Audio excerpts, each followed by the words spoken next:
Halo sahabat trader, selamat datang di channel saya Matias Putra, yaitu channel yang selalu memberikan pencerahan seputar dunia trading seperti forex, gold, indeks, dan lain-lain. Dan jikalau nanti Anda merasa channel ini bermanfaat, silahkan subscribe, like, dan share untuk teman-teman Anda.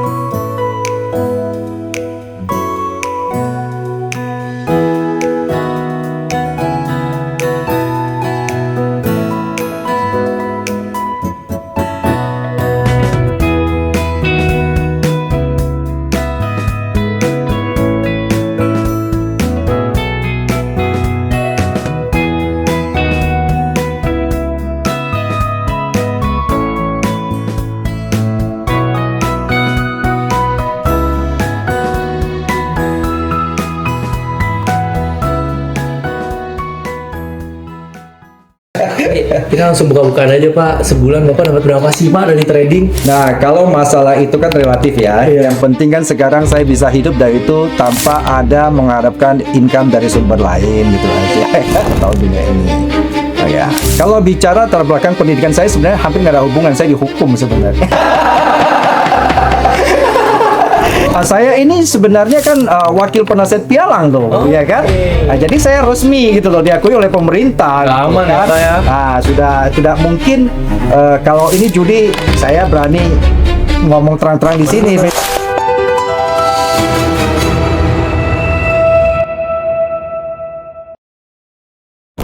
Hari ini kita akan membahas salah satu metode trading yang paling kontroversial, price action. Ada yang bilang ini metode paling murni membaca market. Ada juga yang bilang ini cuma cocok buat orang yang sudah berpengalaman selama 20 tahun. Dan ada juga yang bilang ini cuma cara keren untuk menebak arah market. Hari ini akan klarifikasi langsung ke sini orangnya. Beliau adalah kreator metode BBC, Big Boy Concept. Katanya ini cuma membaca market, jejak market pemain besar di market. Tapi pertanyaannya, apakah trader retail benar-benar bisa membaca permainan besar? Ini dia Bapak Matias. Halo Pak, selamat datang. Halo Bro Heski. Di ruang klarifikasi. Saya sangat menjadi kehormatan bisa kedatangan Pak Matias nih hari ini. Gimana Pak kesibukan hari ini? Ya biasalah kita kalau sebagai trader ya tidak jauh-jauh dari dunia komputer ya. Betul. Biasa. Oke.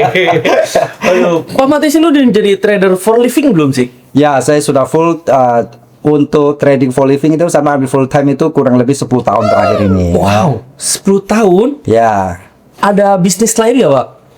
Nggak ada? ada tapi nggak fokus ya. Nggak fokus? Ya, fokusnya di sini. Kita langsung buka-bukaan aja Pak. Sebulan Bapak dapat berapa sih Pak dari trading? Nah, kalau masalah itu kan relatif ya. Iya. Yang penting kan sekarang saya bisa hidup dari itu tanpa ada mengharapkan income dari sumber lain gitu aja. 2 digit ada nggak sih Pak? 2 digit? Lebih apa ya? 3 digit ada nggak Pak?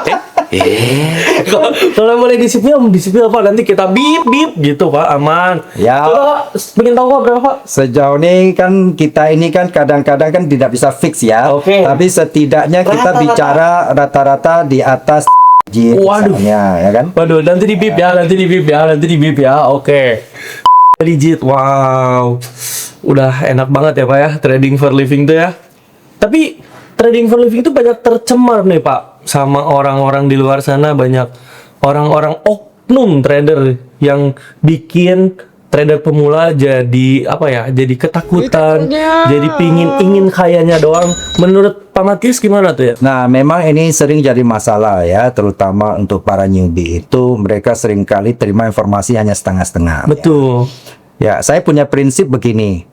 Saya bisa begini kan udah proses 20-an tahunan lebih ya di dunia ini. Jadi memang saya harus katakan bahwa tidak sesimpel yang teman-teman dengar gitu ya. Nah, itu perlu ada perjuangan. Ini menurut saya itu sama bisnis kok ya. Ya perlu dibangun gitu ya. Perlu dibangun dan perlu ada pengetahuan skill yang cukup menurut saya. Jadi tidak bisa semata-mata saya kepingin lalu masuk lalu ikut-ikutan begitu. Nggak bisa, bro. Jangan ya. Ya mendingan jangan masuk ke dunia ini gitu loh kan. Karena seringkali banyak orang itu menghayal masuk dunia ini hanya dengan model menghayal begitu ya. Lalu hari ini masuk, besok kaya begitu. Yang terjadi justru besok bangkrut. Iya, Pak. Besok hari ini duitnya ada buat modal nikah, buat modal masukin anak sekolah. Di tradingin tahunya besok jadi melarat ya, Pak. Ini masalahnya, saya baru-baru ini punya teman ini ya. Ini Gimana, gara-gara trading ini sekarang terancam stres katanya karena mau diputusin oleh istrinya. Bisa kayak gitu ya, Pak. Jadi Ya, itu merusak masalahnya. keharmonisan rumah tangga ya, Pak. Betul. Aduh. betul, ya. Pak Matias ini backgroundnya apa sih dulunya? Saya sebenarnya kalau background tuh saya dari perbankan sebenarnya. Perbankan. Oh, Ya, oke. perbankan ya. Gak jauh-jauh dari finance ya, Pak? Ya, memang nggak jauhnya. Setelah perbankan saya sempat di-hire oleh perusahaan manufaktur gitu ya. Oke. Nah, jadi ya karena kita memang mengatur semua termasuk finance-nya ya. Ya mau tidak mau kita sedikit banyak punya background untuk mengetahui dunia ini.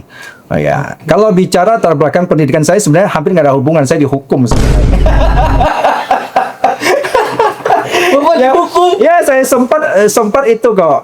Sempat ikut dulu sebagai praktisi lembaga hukum gitu, pengacara gitu. Advokat Advokat gitu ya, benar. Oke. Ya, cuman sekarang ya saya lebih kecimpung ke dunia ini jadinya. Berarti Pak Matias lulusan hukum. Hukum, saya sebenarnya dari hukum. Ya. Saya lagi juga lebih jauh lagi, Pak. Saya lulusan tata boga, Pak. Lebih pada lagi, Pak. Ini masuk ke dunia digital ya, namanya berkat ya, bayar rezeki nggak ada yang tahu di mana. Ya, cuman saya berprinsip gini, apapun ilmunya dan latar belakang tidak menentukan. Betul. Sejauh ketika kita mau terjun ke dalam field ladang tertentu, yang penting kita bisa memfokus untuk mempelajarinya. Bagi saya, semua ilmu tersedia kan ya. Iya, betul. Nah, maunya kita kemana, sebenarnya tinggal kita menggali dan mempelajari saja. Gitu. Betul. Tapi kalau istri Pak mendukung sebagai trader for living nih. Nah, saya bersyukur ya punya istri yang apapun saya kerjakan dia percaya sama saya. Istri idaman itu, Pak. Istri idaman. Kayaknya 1:1000 tuh, Pak, kayak gitu. Maaf ya kaum wanita. Jadi ya puji Tuhan lah ya saya bisa itu sehingga saya bisa tenang dan saya melihat memang banyak orang itu suami melakukan apapun kadang-kadang dengan diam-diam. Iya, wah betul. Ketika istrinya tahu terkejut begitu. Nah, saya berusaha terbuka saja. Oke, anaknya ini anak bapak gimana? Ditanya bapaknya kerjanya apa? Trader. Apakah dari anak bapak ada, bapak kenapa sih di rumah terus gitu? Kok nggak ada? Kadang anak saya pun malu kadang orang tanya, kamu kerjaannya apa sih gitu kan? Kan sering ditanya, apa bisnismu, apa kerjaanmu? Ya saya senyum-senyum saja gitu. Yang penting digit, Bos. Saya bilang ya di dunia financing aja. Financing, oke. Iya sih. Oke, Pak Matias. Sekarang ini ada pertanyaan dari netizen nih, banyak pertanyaan dari netizen. Aku mau bacain nih buat Pak Matias. Ya. Ini pertanyaannya mungkin nyinyir-nyinyir, Pak. Pedes-pedes. Harus dijawab ya, Pak ya? Ya, sejauh saya bisa jawab, saya jawab tentunya. Jangan Kan saya juga terbatas ya. Siap. Oke, Pak Matias, netizen sering bilang kayak gini nih. Price action itu sebenarnya cuma tembak-tembakan. Gimana tuh menurut Pak Matias? Nah, sekarang memang kita harus tahu sebenarnya apa sih proses gerak market itu seperti apa gitu ya. Nah, saya perlu mungkin sekedar info saja bahwa kita tahu market trading itu nggak jauh-jauh sama dengan dunia perdagangan. Cuman satu fisik, satu non fisik ya. Oke. Nah, ada orang mengatakan coba mengcombine dengan saham. Ya mirip-mirip, cuman bedanya saham kan hanya searah. Kalau di dunia market forex, market gold itu kita diuntungkan dengan dua arah, kita bisa ambil peluang. Nah, kita tahu sekarang apa sih istilah precision itu, definisinya apa sih? Oke. Jadi precision itu adalah sebuah metode yang saya tekunin itu adalah untuk membaca bagaimana sih para player ya, para trader itu baik dari retail maupun yang kita kenal yang big boy ya, atau artinya punya dana besar untuk masuk market yang bisa menggerakkan market. Nah, kita diuntungkan dengan dunia digital sekarang itu kita bisa melihat catatan volume-volume oleh para broker ya. Saya memulai ini dulu belum ada online kayak begini, sistem telepon ke marketing pakai feeling-feeling. Orang mengatakan ini misalnya emas akan naik nih, ya. Atau menjelang Lebaran Indonesia ini semua orang mau, sekarang menjelang Lebaran mau beli emas sih, kan emas jadi naik misalnya. Ya kita telepon aja, nggak bisa kita lihat langsung nih seperti apa gerakan marketnya. Kita telepon sama marketingnya, tolong saya beliin sekian lot. Itu zaman saya itu masih tahun 2000 awal itu. Berarti kemajuan teknologi sangat membantu ya? Ini sangat membantu. Makanya saya bilang sekarang kita melihat ya, apa yang terjadi di kutub utara atau misalnya contoh lah, kita bilang di Eropa, di Amerika, di Timur Tengah saat ini, apa yang terjadi kita dan detik yang sama kita bisa tahu di Indonesia. Betul. Apalagi hanya dunia trading dan harus dituntut terbuka informasinya. Ya ini harus terbuka ya, termasuk broker, semua penyedia informasi harus terbuka. Sehingga kita bisa mengerti dan kita menggunakan harga itu untuk aksi perdagangan kita. Maka disebut price action. Jadi kita action berdasarkan harga, berdasarkan price gitu loh. Balikin nih, rewind nih. Kalau tadi kalian nggak dengar apa yang Pak Matias bilang. Kayak gitu. Oh kayak gitu Pak. Price action itu ngomong ini kayak gitu. Oke. Price action itu analisa atau cuman tebakan arah market? Tadi udah dijawab sama Pak Matias. Oke, bawah lagi. Oke, nih pertanyaan dari netizen. Kalau memang price action bisa membaca jejak big player, kenapa trader retail tetap sering loss? Nah, kemungkinan pertama ya mereka nggak belajar price action. Saya bilang informasi itu sudah tersedia, kan seperti itu. Jadi saya punya hidup ini bahwa life is choice gitu ya. Hidup adalah pilihan. Jadi sudah disediakan oleh yang di atas, ya kan kembali kita mau inisiatif untuk mempelajari apa enggak. Kita mau tekun enggak, mempelajari apa tidak gitu kan. Kita tahu emas itu datang dari mana? Dari tanah kan, ya kan? Nah, tapi kan kita banyak orang satu sisi ya. Saya punya teman sekarang itu kan dia misalnya ya, dia ada yang kerja di petambang emas. Yes, dia tiap hari lihat emas. Lah kita ini ya kan mau lihat emas aja mau belinya setengah mati gitu loh. Orang mereka tiap hari lihat, mereka kadang foto bisa berkiloan gitu loh. Kita lihat aja gitu. Tapi apakah semua bisa itu? Tahu kan semua dari tanah, tapi tidak semua bisa dapatin. Kenapa? Ya, karena ada orang-orang yang memang fokus ke situ dan kita tidak tahu, atau kita mau coba terjun situ. Tapi teman saya bilang, dia ngomong begini, Matias, saya nggak berani ajak lu ke situ. Kenapa? Lu pasti nggak sanggup. Itu perjalanannya saja masuk ke hutan itu pakai motor yang jalannya Berjam-jam ya. 6 jam. Sampai 8 jam itu motor gede, dan itu jalan bukan jalan kayak ini, itu jalan lumpur. Naik, turun lumpur. Nah, sanggup nggak? Nggak sanggup. Saya bilang saya pilih yang online aja deh, galak emasnya. Lewat trading ya, online gitu kan. Saya nggak perlu masuk ke hutan, saya tinggal lihat di komputer saya. Gitu loh. Itu dia. Nah, itu definisi price action ya. Oh, I see. Pak Matias, dulu Pak Matias ada di titik terendah sampai mana sih Pak Matias? Betul. Kan saya selalu ngomong bahwa saya ini bukan tipe orang yang suka flexing, yang suka mengiming-imingin. Saya harus kasih tahu bahwa di 6 tahun pertama saya hancur-hancuran masuk dunia ini, ya. Jadi waktu itu sama, kita masuk dengan tanpa pengetahuan cukup. Dan padahal waktu itu saya coba mulai belajar loh ya, dari satu mentor, satu guru ke guru lain. Awalnya memang waktu itu sifatnya itu mentor-mentor saya masih dalam kalangan Indonesia, itu ya. Belajar ya, dan saya bahkan sudah merambah ke Asia itu, guru-guru saya itu Malaysia, Singapura ya, sampai India. Tapi 6 tahun pertama itu saya harus kasih tahu bahwa saya berkali-kali ngomong saya ada hancur-hancuran. Sempat saya sudah berhenti 2 tahun saya apatis dengan dunia ini. Karena saya sudah tidak percaya lagi gitu loh. Karena saya anggap ini ada khayalan itu. Betul, Pak Matias sampai berguru ke luar negeri. Oh iya. Saya tuh kalau mau terjun saya mau serius punya. Itu sudah ke guru Asia loh. Itu saya masih hancur loh. Itu coba bayangin ya. Pak Matias aja udah modal nih buat trading. Terus modal lagi buat belajar. Buat belajar. Iya. Berapa juta Pak yang sudah dihabiskan? Nah, kita bicara ya. Saya bicara saja. Nanti boleh asumsi sendiri Boleh, angkanya, boleh, ya. boleh. Jadi kalau waktu itu Indonesia tahun 2000 itu rata-rata workshop itu adalah di lokal itu sekitar 15 sampai 17,5 juta per orang, ya. Pada zaman itu, Pak. Pada zaman itu. Nah, ketika saya mulai merambah daerah Singapura, Malaysia itu sekitar 25 sampai 40 juta. Nah, ketika saya belajar sama orang Amerika, itu sudah nggak bicara rupiah, itu bicara dolar.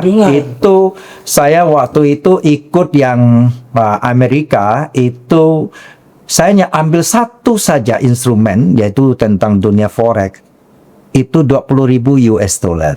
Jadi setara sekitar 350 juta. Wow.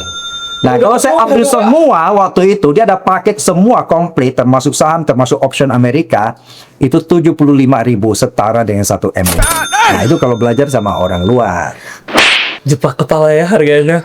Itu zaman itu ya, Pak ya? Zaman tahun 2000-an. 2000-an. Kalau sekarang itu udah dikali lipat berapa itu? Saya punya mentor itu ada hitung-hitung di atas 20-an ini. Sampai hari ini ya. Nah, itu bisa dibayangin. Tapi belum berguru sama ke negeri Cina, Pak? Belum? Cina jujur belum. Oh, belum. Justru saya punya mentor yang pernah ngajari Cina. Katanya candlenya berbeda warnanya. Tapi Pak, ngomongin masalah apa ya namanya, Bapak pernah belajar sama orang US, sama di luar gitu. Kenapa, apa yang bisa membuat ini tuh gagal gitu? Nah, jadi sebenarnya begini, ini pertanyaan menarik adalah dulu awalnya konsep saja sebenarnya. Awalnya itu saya belajar, saya tidak mengatakan mereka tidak ada kontribusinya, Pak. Itu saya sudah mengerti gerakan chart itu, cara baca chart. Nah, hanya bicara waktu itu penekanannya adalah mereka hanya tahu teknikal saja. Teknik, cara entry. Jadi, ternyata ketika saya mengikuti yang luar ya, yang tadi yang saya bilang dari Amerika itu, nah Amerika itu rata-rata mentor saya itu adalah mantan fund manager atau pensiunan fund manager perusahaan atau dari broker besar di Amerika, sehingga mereka itu mindset yang mereka ubah. Mindset dan kemudian metode. Kalau kita dulu kan di awal saya banyak belajar itu kan sistem analisanya banyak pakai indikator misalnya. Nah, apa bedanya saya mau jelasin ya. Dalam dunia analisis teknikal itu ada orang mengatakan pakai metode indikator. Nah, kalau saya setelah indikator saya belajar precision, akhirnya saya lebih kecimpung mengembangkan di precision. Ya, nah itu. Nah, sehingga ada dua aliran gitu loh dalam sebagai technical analysis. Ada yang menggunakan murni indikator, nah ada yang menggunakan precision. Nah, saya adalah lebih kecimpung dunia precision. Gitu, bro. Oke. Pak Matias berarti bikin komunitas ini tuh capek-capekan juga ya? Dan begini sebenarnya waktu itu setelah saya mengikuti yang mentor-mentor saya dari Amerika begitu. Nah, banyak teman-teman yang sesama trader gitu kan, yang ya sama-sama kalau ketemu bukan cerita untungnya, tapi kalau ketemu cerita buntungnya gitu loh. Nah, saya akhirnya waktu itu karena mahal, dari awal teman-teman mengatakan, dah lu ikut. Habis ikut saya ngajak mereka bayar saya pakai standar lokal. Saya perlu pakai standar yang dolar itu loh. Mereka bayar saya pakai standar rupiah. Suruh saya itu kan. Nah, itu yang menyebabkan akhirnya saya mulai mengajar itu dari situ. Dari teman-teman, kemudian saya sering dengar keluhan-keluhan dari teman-teman, dari saudara-saudara hancur-hancuran di sini. Jadi saya sebenarnya bahkan bukan hanya lingkungan saya. Jadi saya punya YouTube channel. Sebenarnya saya berusaha mengedukasi masyarakat agar tidak gampang tanda kutip kena scam, kena tipu gitu ya. Karena saya kasih nih banyak hubungi saya itu baik yang kenal walaupun tidak pernah tatap muka, mereka tahu saya dari medsos begitu, mereka hubungi saya, ada yang sampai nangis. Bayangin ya, saya nggak tahu ini, bahkan ada orang luar kota hubungi saya tengah malam minta bantu advice karena istri mau bunuh diri katanya, ya kan? Saya bilang kenapa? Ya, waktu COVID kemarin itu kan uang nggak bisa untuk usaha katanya. Jadi mereka itu pakai uang itu karena, nah ini mereka itu selalu terima misinformasi dari orang punya kepentingan tertentu, hanya tahu meminta mereka untuk depo dan trading pada senior mereka bagi. Iya. Akhirnya mereka kejebak gitu ya. Berarti itu Habis- uang panas dong, Pak. itu uang panas, itu uang Astaga. usaha, karena waktu kemarin itu kan nggak bisa usaha kan, nggak bisa keluar, nggak bisa apa kan. Mereka mencoba adu nasib, mentukar nasibnya, masukkan ke sini. Ternyata 3 bulan habis. Nah, itu yang menyebabkan dia stres berat. Nah, itu kan kasihan. Nah, sehingga saya mencoba untuk mengedukasi kepada masyarakat Indonesia, ya. Ayo kita kalau memang terjun di sini, kita harus jelas. Jangan masuk ke sini dengan spekulasi, apalagi dengan harapan-harapan tanpa ada skill. Mendingan jangan.